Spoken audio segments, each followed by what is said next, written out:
Hi hello welcome to Jat TV. CM Chandrababu చేసిన వ్యాఖ్యలపై స్పందించిన వైఎస్ఆర్సీపీ అధికార ప్రతినిధి కర్నూలు మాజీ మేయర్ బి రామయ్య. నా పేరు బివై రామయ్య. మేయర్గా పనిచేసినాను. కర్నూలు నేటివ్ place. Sir Jagan sir official స్పోక్స్ పర్సన్గా నన్ను నియమించడం జరిగింది. ఇవాళ మీ ముందుకు వచ్చి కొన్ని విషయాలు మీతో షేర్ చేసుకోవాలని అనుకొని ఈ ప్రెస్ మీట్కి రావటం జరిగింది. ఇవాళ ప్రెస్ మీట్ యొక్క ముఖ్య ఉద్దేశం ఏంటంటే, తెలుగుదేశం పార్టీ అధ్యక్షుడైనటువంటి చంద్రబాబు నాయుడు కావచ్చు, ఇవాళ ప్రమాణ స్వీకారం చేసిన వర్కింగ్ ప్రెసిడెంట్ లోకేష్ గారు కావచ్చు, సందర్భం ఏదైనా ఎవరైనా పార్టీ మీటింగ్ పెట్టుకుంటే సహజంగా ఏం చర్చించుకుంటారు? వాళ్ళ పార్టీ విషయాలు ఏం చేసినామని. కానీ రూలింగ్లో ఉన్నారు, గవర్నమెంట్ వాళ్ళది, మేము ఈ 2 సంవత్సరాల్లో ఏదో ఈ వర్క్స్ అని చేశాము, ఈ 3 ఏళ్ళలో ఈ చేయబోతున్నాము అని చెప్పుకుంటారు పార్టీ తరఫు నుంచి. కానీ ఇక్కడ ఉన్నటువంటి దౌర్భాగ్య పరిస్థితి ఏంటంటే, చంద్రబాబు నాయుడు వేదిక ఏదన్నా కానీ, సందర్భం ఏదన్నా కానీ, పొద్దుస్తమానం జగన్మోహన్ రెడ్డి గారిని ఆడిపోసుకోవడం తప్ప, అంటే జగన్మోహన్ రెడ్డి గారి పేరు ఎత్తకుండా రోజు కూడా గడవనటువంటి పరిస్థితిలో ఇవాళ వాళ్ళు తండ్రి కొడుకులు ఉన్నారు. దావోస్ వెళ్ళని అక్కడ కూడా అక్కడేదో ఇండస్ట్రీస్ని రప్పించడానికని వెళ్ళిపోయి వేదిక ఏదైనా సరే అక్కడ కూడా జగన్మోహన్ రెడ్డి గారిని నిందించడమే. ఇక్కడ ఏ రోజున అసెంబ్లీ కావచ్చు, వాళ్ళ పార్టీ మీటింగ్ కావచ్చు, లేదంటే ఇంకొక ఇనాగరేషన్ కావచ్చు. మొన్నటికి మొన్న ఎక్కడో అనకాపల్లి దగ్గరికి వెళ్ళి ఒక సోలార్ దాంట్లో ఇనాగరేషన్లో జగన్మోహన్ రెడ్డి గారు పేరు, దస్తగిరి గారి మా హత్య రాజకీయాల గురించి మాట్లాడతారు. అంటే చంద్రబాబు నాయుడు గారికి వయసు పెరిగే కొద్దీ, అదేదో చదివేస్తే ఉన్యమతి పోయిందని పెద్దలు సామెత అంటుంటారు. చదివేస్తే ఉన్యమతి పోయిందంట. చంద్రబాబు నాయుడు గారు కూడా వయసు పెరిగే కొద్దీ మతిమరుపు ఎక్కువైపోయింది. ఆయన ఎప్పుడు ఏం చేస్తున్నాడో తెలియని పరిస్థితి, ఎక్కడ ఏం మాట్లాడాలో తెలియని పరిస్థితి. సేమ్ అదే ఉనికి పుచ్చుకున్నాడు లోకేష్ గారు కూడా. ఇప్పుడు ఏంటంటే విషయము,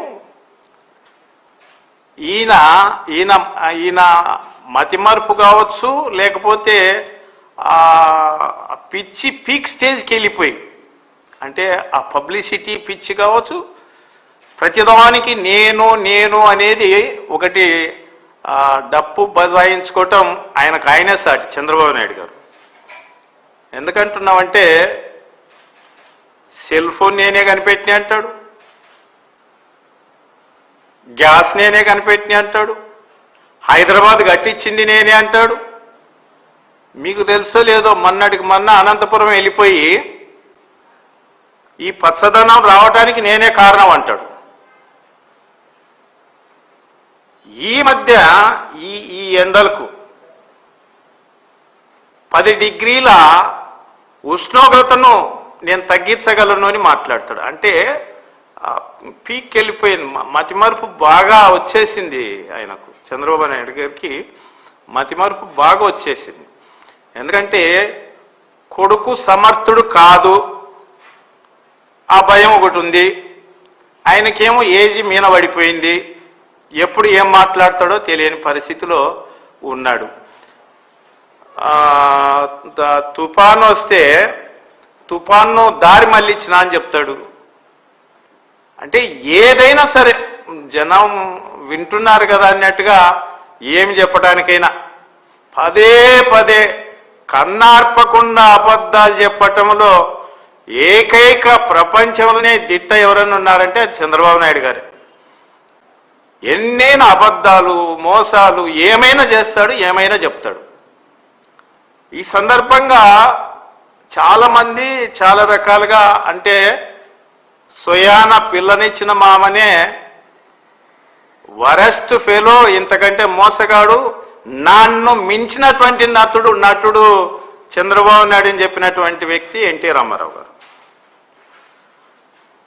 the worst dirtiest politician in the world ఎవరన్నా ఉన్నారంటే అది చంద్రబాబు నాయుడు గారు అని చెప్పేసి చెప్పినటువంటి వ్యక్తి కేసీఆర్ గారు. అంటే ఇన్ని రకాలుగా బిరుదులు మీరు పెట్టుకొని ఇన్ని రకాలుగా మోసాలకు, వెన్నుపోట్లకు, హత్యా రాజకీయాలకు పేటెంట్ రైట్ మీరు పెట్టుకొని ఇవాళ జగన్మోహన్ రెడ్డి గారిని నిందించటం, మాటికంటే ముందు గొడ్డల పార్టీని ఈ మధ్య మాటికంటే ముందు గొడ్డల పార్టీ అంటారు. ఏంటి అసలు ఈ గొడ్డల? మీ గవర్నమెంట్లో 7 సంవత్సరాల కిందట జరిగినటువంటి మర్డర్ కేసును సుప్రీంకోర్టే రిజెక్ట్ చేసింది. ఆ కేసును మూసేయండి అన్నట్టుగానని ఎక్కడ ఏ రకమైనటువంటి అంటే ఏదో రకంగా పొద్దున్న లేచిన వాళ్ళ నుంచి జగన్మోహన్ రెడ్డి గారిని నిందించకుండా వాళ్లకు రోజు కూడా గడవనటువంటి పరిస్థితి. మంత్రులు అట్లే, సీఎం కానుంచి వాళ్ళ సుపుత్రులు లోకేష్ కానుంచి కూడా అందరూ ఏదో రకంగా జగన్మోహన్ రెడ్డి గారి మీద నింద వేయాలా. మీకు మనకందరు గుర్తు ఉండే ఉంటుంది, 2014 నుంచి 19 వరకు 1,00,000 కోట్లని వీళ్ళే చెప్పినారు, జనం నమ్మలే. మీకు ఎట్లా బుద్ధి చెప్పినారన్న సంగతి చూసినారు. ఇప్పుడు కూడా అబద్ధాలతో జగన్మోహన్ రెడ్డి గారి మీద నింద వేయడం వల్ల గొడ్డల పార్టీ అంటే మీరు ఏదైతే చేస్తారో, మీరు చేసిన తప్పులు ఎదుటి వాళ్ళ వెనికి నెట్టడం అనేది మీకు వెన్నతో పెట్టిన విద్య. అసలు మిమ్మల్ని ఏమనాలి? వెన్నుపోటు పార్టీ అనాలనా? గుణపం పార్టీ అనాలనా?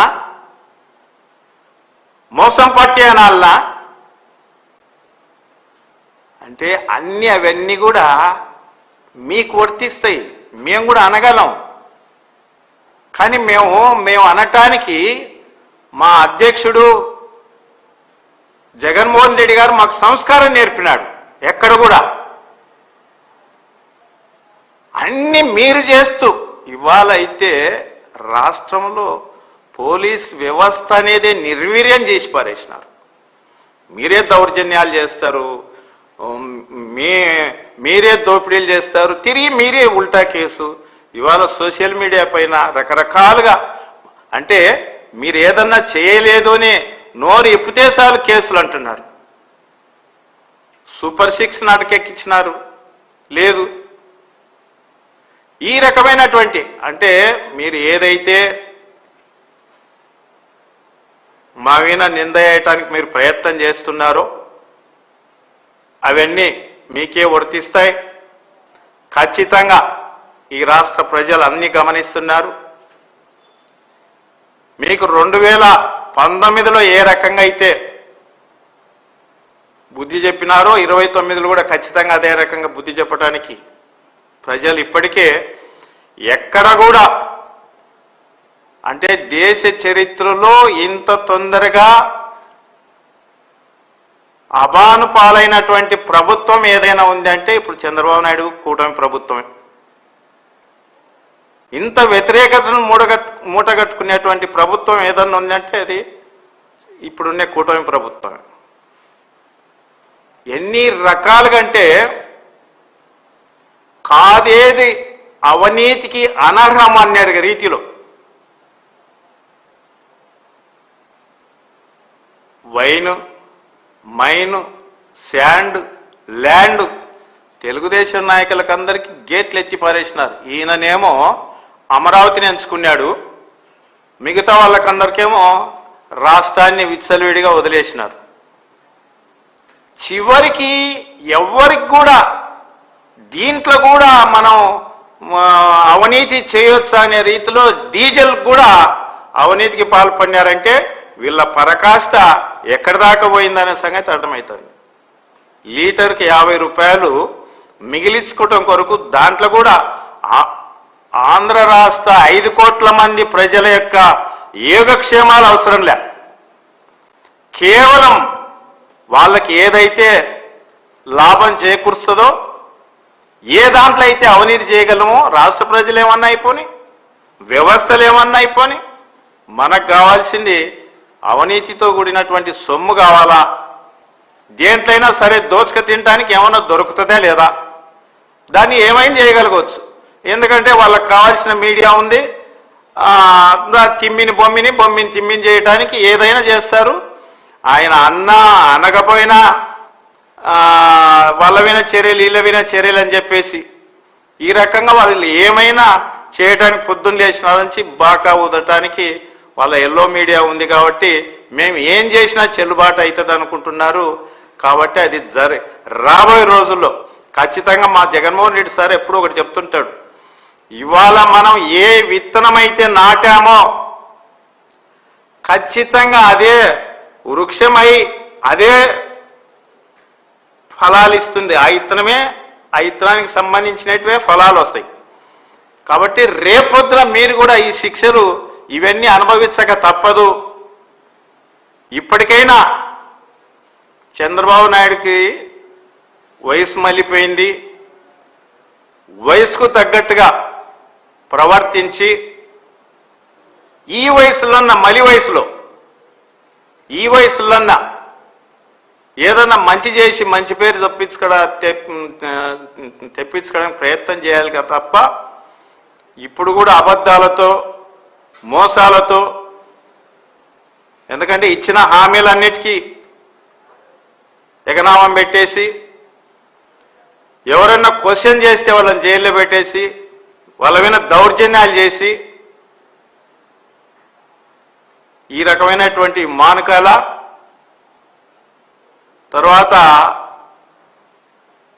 ఎక్కడో అనకాపల్లిలో మీటింగులో దస్తగిరి, అది ఎవరు ఎంకత, ఏ రాష్ట్రంలో ఏ మూలకి ఏం జరిగినా అది జగన్ రెడ్డి గారి మీద అబండ మోపాల. అసలు మర్డర్ల సంస్కృతికి దానికి ఏమన్నా పేటెంట్ రైట్ ఉందంటే అది మీరే కదా. వంగవేటి రంగకారి నుంచి మొదలు పెట్టుకుంటే మల్లెల బాబ్జీ కానించి సొంతం పిల్లనిచ్చిన మామ ఎన్నుపోటు పొడిచిన కానుంచి మా దగ్గర నిష్కారణంగా కర్నూలులో చెరుకులపాటి నారాయణ రెడ్డిని అంటే మర్డర్లకు పేటెంట్ రైట్ అదే, అన్నిటికీ మోసాలకు వెన్నుపోట్లకు మర్డర్ల సంస్కృతికి పేటెంట్ మీరు పెట్టుకొని మిగతా వాళ్ళమైన నిందలు మోపటం అనేది ఇది ఏమాత్రం మంచి పద్ధతి కాదు. ఖచ్చితంగా దీనికి మీరు ఏదో ఒక రోజు శిక్ష అనుభవించక తప్పదని చెప్పేసి హెచ్చరిస్తూ, ఇప్పటికైనా సరే ఈ వయసులో ఈ మతిమరుపుతో కాకుండా మీరు ఏదన్నా డాక్టర్తోనన్నా చూపించుకోండి, డాక్టర్తో చూపించుకుని ఈ వయసులో జబ్బులు నయమేటి కాదు. మీరు అంటుంటారు ఏదో సిసిడి ఓసిడి ఈ జబ్బులన్నీ కూడా ఆ డాక్టర్లే చెప్పాలి మరి. కాబట్టి ఇప్పటికైనా అవన్నీ మీరు విరమించుకోవాలి. ఇవాళ అసలు ఎంత దారుణం అంటే వాళ్ళ పార్టీ ఆయన ఏదో ప్రమాణ స్వీకారం చేసుకుంటే దాంట్లో కూడా జగన్మోహన్ రెడ్డి గారిని నిందించటం, ఇది అతి దారుణమైనటువంటి విషయము. ఇట్లాంటి సంస్కృతికి మీరు ఏం చేసినారో చెప్పుకోండి, ఏం చేయబోతారో ఏం చేసటానికి ఏం లేవు అవినీతి తప్ప. ఏం చేస్తారా అంటే కేసులు పెడతారు వైసీపీ వాళ్ళ విన, ఇది తప్ప వాళ్ళ దగ్గర ఏం లేదు. కాబట్టి పొద్దున్న లేచిన నుంచి జగన్మోహన్ రెడ్డి గారి విన నిందలు మోపడానికి ప్రయత్నం చేస్తున్నారు. ఇది వైసీపీ పార్టీ ఏ రకంగానూ ఓర్చుకునే పరిస్థితిలో లేదు.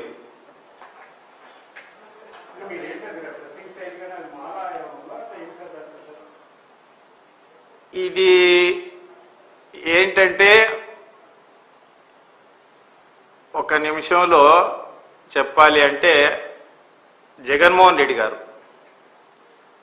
మాకందరికీ విలువలతో కూడిన రాజకీయం నేర్పించినాడు, నిజాయితీతో కూడిన రాజకీయం నేర్పించినాడు. మాట ఇస్తే మాట తప్పకూడదు, మెడమ తిప్పకూడదు అనేది నేర్పించినాడు. అటువంటి వ్యక్తి మొన్న సరే రకరకాల ఈక్వేషన్స్, ఏ ఈక్వేషన్ అన్నా కావచ్చు, ఓడిపోయినాం. మళ్ళీ ఆయన, ఎందుకంటే నేను చాలా మందిని చూసిన ఇటువంటి లీడర్ను గతంలో చూడబోతామో లేదో కూడా తెలియదు. అంత ఉత్తమ నాయకుణ్ణి మళ్ళీ సీఎం సీట్లో కూర్చునేంత వరకు ఇది నా సంకల్పం. మళ్ళీ సీఎం సీట్లో జగన్మోహన్ రెడ్డి గారు కూర్చునేంత వరకు కూడా ఇది దీక్ష వేరు, సంకల్పం వేరు. దీక్ష అంటే అయ్యప్ప దీక్ష, దుర్గమ్మ దీక్ష, ఇట్లా రకరకాలుగా ఉన్నాయి. వెంకటేశ్వర స్వామి దీక్ష ఇట్లా ఉన్నాయి. దీక్ష కాదు, దీక్ష 41 రోజులు ఉంటుంది. ఇది జగన్ సారు సీఎం సీట్లో కూర్చునేంత వరకు ఖచ్చితంగా ఇలాగే కొనసాగుతాం. ఆయన నా సీఎం సీట్లో ఖచ్చితంగా 29లో కూర్చోబెడతాం, చూస్తాం. అంతవరకు కూడా ఈ సంకల్పం కొనసాగుతుంది. Hi, this is Swathi. Like చేయండి, షేర్ చేయండి, కమెంట్ చేయండి అండ్ సబ్స్క్రైబ్ చేయండి GR TV.